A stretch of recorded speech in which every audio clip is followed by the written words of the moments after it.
il faut comprendre quelque chose, ça c'est super important pour vos auditeurs, c'est que la monnaie, l'euro, a le même taux de change pour tous les pays qui font partie de la zone euro. Bon. Ce taux de change sur les marchés financiers, il est apprécié à mi-chemin, ça peut se comprendre, à mi-chemin entre ce que serait apprécié un Deutschmark ou un florin néerlandais, qui serait beaucoup plus cher, et ce que serait la lire italienne ou la drachme grecque, qui serait nettement moins cher. Bon, ça veut donc dire que c'est une cote mal taillée.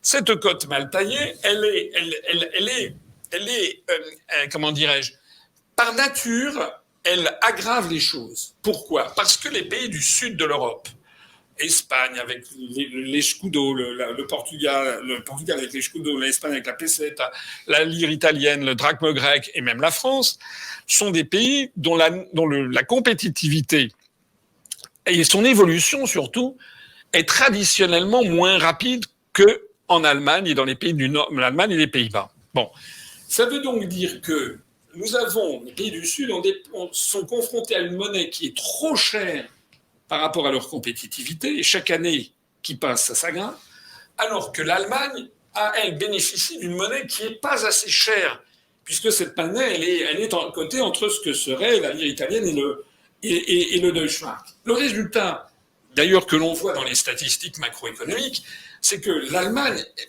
engrange des excédents commerciaux absolument géants, avec l'ensemble du monde, mais aussi avec les autres pays de la zone euro. Ça lui a d'ailleurs été beaucoup reproché récemment.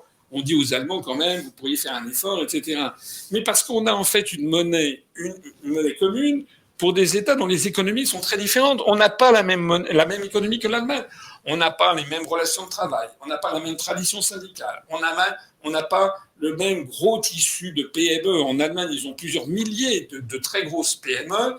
Là où nous, on a peut-être péniblement 700 PME qui sont des belles PME, style 10 milliards d'euros de chiffre d'affaires. Donc, c'est pas le grand groupe, mais en disant entre 5 et 10 milliards, je dis ça des chiffres à la louche, mais on doit avoir quelque chose comme 700 PME. Les Allemands, ils doivent en avoir 3500 ou 4000. Donc, nous, on n'a pas le même tissu économique. On n'a pas la même réputation industrielle, etc. Donc, les Allemands engrangent des excédents commerciaux parce que l'euro n'est pas assez cher. Voilà.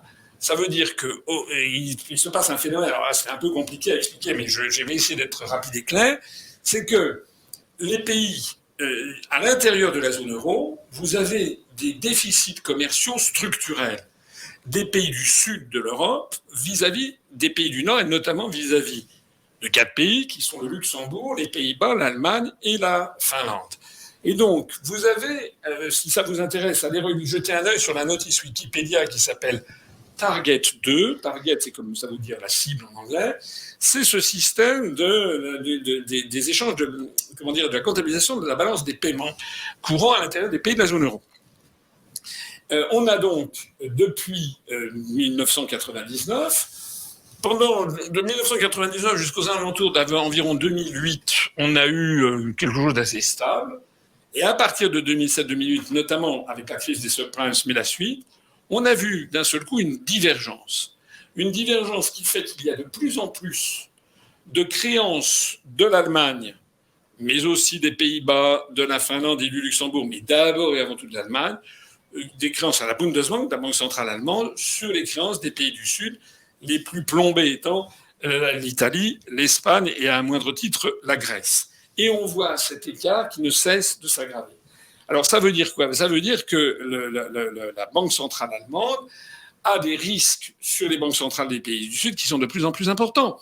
Alors l'Allemagne, pour comprendre ce que pense un banquier allemand, un establishment allemand à Francfort, les gens qui lisent la FAZ, la Frankfurter Allgemeine Zeitung, eh bien ils pensent deux choses. D'une part, que l'euro bon marché favorise des excédents commerciaux énormes et leur permet d'écraser la concurrence des pays du sud de l'Europe. Il n'y a plus besoin d'aller nous bombarder, mais on est obligé de fermer les usines parce qu'elles ne sont plus rentables. Donc ça, de ce point de vue-là, c'est tout bon pour eux. Mais la contrepartie qui est très négative, c'est qu'ils assistent qu'au bilan de la Bundesbank, la Banque centrale nationale allemande, ils voient augmenter de façon totalement déraisonnable les créances sur les pays de la zone des pays du sud de la zone euro. Pour donner un ordre de grandeur, le bilan de la Bundesbank au début de l'euro à l'actif, c'était quelque chose comme 250 milliards d'euros. Depuis, il y a eu plus de 1000 milliards d'euros, ou à peu près 1000 milliards d'euros, qui sont venus aggraver, plomber l'actif de la Banque centrale des pays du Sud, de la Bundesbank. Alors, des gens qui ne connaissent pas bien les questions monétaires diront, mais s'il y a de l'argent qui arrive en Allemagne, c'est formidable, ils ont des créances, c'est formidable. Oui, mais non. Parce que les créances dans une banque centrale, sur des créances de banque centrale des pays du Sud, c'est des créances, en fait, qui ne sont gagées sur rien.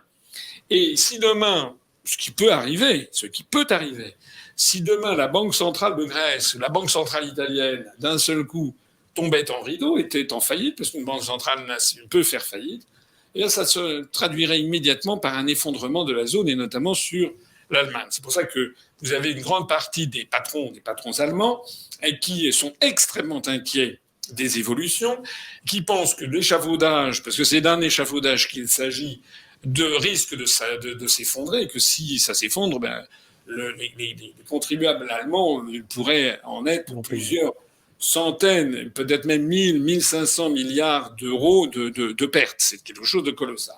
Alors, pour rester dans des comparaisons qui parlent à l'homme de la rue, comme on dit, ou à la femme de la rue, enfin quelqu'un qui ne connaît pas beaucoup les choses, il faut savoir que le nouveau gouvernement allemand, avec Olaf Scholz, qui est du SPD, social-démocrate, il a donc comme ministre des Finances l'ancien président du FDP, le Parti libéral-démocrate, qui est inconnu pour être un dur, un faucon, comme on dit, c'est quelqu'un qui est un orthodoxe budgétaire. Eh bien, le gouvernement allemand a déjà fait savoir, le nouveau gouvernement, qu'il allait exiger de la Banque centrale européenne qu'elle revienne à une gestion beaucoup plus orthodoxe de la monnaie et notamment de la dette. Vous savez que depuis maintenant au moins 3 ou 4 ou 5 ans, la Banque centrale européenne, imitant la Federal Reserve Board, a fait du rachat de dettes de certains pays, notamment les pays du Sud. Alors c'est formellement interdit par les traités européens, soit dit en passant, mais la plaisanterie qui a été trouvée, si on peut appeler ça une plaisanterie, le truc qui a été trouvé, c'est que la BCE a racheté sur le marché secondaire les obligations d'État, non pas sur le marché primaire. Donc la BCE n'achète pas les obligations du Trésor public français. Lorsque la France fait un déficit, on émet des obligations du Trésor. Donc ça, ce sont des fonds d'investissement, des particuliers, etc., qui achètent ça, ou des États étrangers. Mais en revanche, il y a un marché secondaire, un marché d'occasion, où les gens se revendent des obligations, et là, la BCE fait du rachat de dettes. C'est ce qui a permis d'ailleurs de maintenir à des taux extrêmement bas les taux de la dette française. Lorsqu'on fait 600 milliards d'euros de déficit en un an et demi, c'est absolument dingue. Il faut donc émettre des obligations du Trésor qui vont suivre ce financement, ce schéma de financement. Mais si la BCE, et elle va le faire, arrête son assouplissement quantitatif, c'est le fameux quantitative easing dont vous avez peut-être entendu parler, si la BCE arrête de faire ça sur pression des Allemands et notamment de la Bundesbank, je rappelle que la BCE est située comme par hasard à Francfort et comme par hasard à 300 mètres du siège de la Bundesbank. Je rappelle aussi au passage, j'ai oublié de le dire, mais c'est extrêmement important, que tous les États de la zone euro ont conservé leur banque centrale nationale. Ça, c'est super important à comprendre parce qu'il n'y a pas du tout de fongibilité des dettes. C'est les Allemands qui ont imposé ce système. Les Allemands ne sont que méfiance vis-à-vis de ce qu'ils appellent le Club Med, c'est-à-dire les pays du sud de l'Europe, que parfois ils appellent également pigs, ce qui n'est pas très gentil, ça veut dire cochon en anglais. C'est Portugal, Italie, Greece, Spain. Donc parfois ils ne sont pas gentils non plus, ils appellent ça gypsy, en ajoutant un i pour Ireland, ça veut dire le romanchère. Donc voilà comment les dirigeants allemands envisagent la situation. Les dirigeants allemands ont bien fait en sorte que tous les pays conservent leur banque centrale nationale pour que le phénomène soit facilement réversible. Si les Allemands avaient voulu, on nous a parlé d'un moment hamiltonien, je ne sais pas si vous vous rappelez, ça c'était il y a 1 an, quand on a dit, ça y est, pour la première fois, les Allemands ont accepté la mutualisation des dettes, etc. Un mot là-dessus. C'est faux. La mutualisation des dettes, ça veut dire quoi? La mutualisation des dettes, ça veut dire que si l'Italie ou la Grèce fait des dettes qu'ils n'arrivent pas à rembourser, c'est les Allemands qui payent. En gros, c'est ça. Allez dire ça aux Allemands ou aux Néerlandais. Allez-y. Allez-y. Ça, c'est sûr. Ils ont toujours dit là. Bon. D'ailleurs, on peut les comprendre. On peut les comprendre parce qu'ils ont le sentiment. Là, de même qu'on ne peut pas changer les Russes et Poutine, on ne peut pas changer les Allemands, on ne peut pas changer les Néerlandais. Ce sont des peuples qui considèrent, à tort ou à raison, que les pays du Sud sont des pays laxistes, des pays qui ont la flemme, qui sont des feignants, etc. Et c'est comme ça qu'ils voient les choses. Et donc, pour rien au monde, ils ne vont accepter de prendre en charge les dettes que font ces peuples-là. S'il y avait eu une volonté d'avoir une monnaie unique européenne, parce que les gens parlent de ce qu'ils ne savent pas, une monnaie unique européenne, il aurait fallu supprimer toutes les banques centrales nationales. Il n'y aurait plus de Banque de France, plus de Bundesbank, plus de Banque d'Italie, il n'y aurait plus que la Banque centrale européenne. Et donc, toutes les monnaies, tout l'argent dont on dispose, vous savez, si vous avez 1 000 euros sur votre compte en banque, c'est 1 000 euros de créances sur une banque centrale. Mais actuellement, c'est 1 000 euros de créances sur la Banque de France. Il ne faut pas s'y tromper. Hein, le bilan de la BCE, c'est seulement 8% du bilan des 19 banques des 19 pays dans la zone euro. Donc si les Allemands ont refusé la disparition des banques centrales nationales et donc en fait ils ont refusé la mutualisation des dettes.